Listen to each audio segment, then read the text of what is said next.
கர்நாடக போலீசும் களமிறங்கியது. இது நம்ம லிஸ்ட்லயே இல்லையே, நொறுங்கி போன திமுக. நேற்று பொன்முடிக்கு ஊழல் வழக்கில் தீர்ப்பு வந்த அதிர்ச்சியிலிருந்தே திமுகவினர் இன்னும் மீளாத நிலையில் நேற்று முன்னாள் அமைச்சர் வீடுகளில் கர்நாடக மாநில போலீசார் அதிரடியாக இறங்கிய சம்பவம் குறித்த செய்திதான் இன்று இணையத்தை ஆக்கிரமிப்பு செய்திருக்கிறது. முன்னாள் அமைச்சர் பொங்கலூர் பழனிசாமியின் மகன் வீட்டில் கர்நாடக லோக் ஆயுக்தா காவல்துறை சோதனை.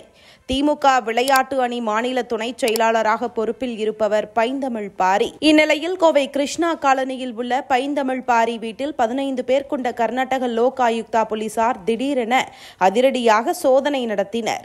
கர்நாடகாவில் பைந்தமிழ் பாரி மற்றும் அவருடைய தந்தை பொங்கலூர் பழனிசாமி ஆகியோர் கல்குவாரி வைத்து தொழில் செய்து வரும் நிலையில் கல்குவாரி முறையாக நடத்தாமல் விதிமுறைகளை மீறி செயல்படுத்தியுள்ளனர் என்றும் அரசிற்கு செலுத்த வேண்டிய பணத்தில் ஊழல் நடைபெற்றிருப்பதாகவும் புகார் எழுந்தது. இந்நிலையில் கர்நாடக பதிவு எண் கொண்ட 2 வாகனங்களில் வந்த அதிகாரிகள் சோதனை மேற்கொண்டனர்.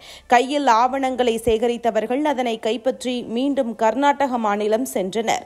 பாஜக அமலாக்கத்துறையை வைத்து எங்கள் திமுகவினரை பழிவாங்க பார்க்கிறது என திமுகவினர் தற்போது வரையில் பேசி வரும் நிலையில் தற்போது கர்நாடக மாநிலத்தில் ஆட்சியில் இருப்பது காங்கிரஸ் கட்சி.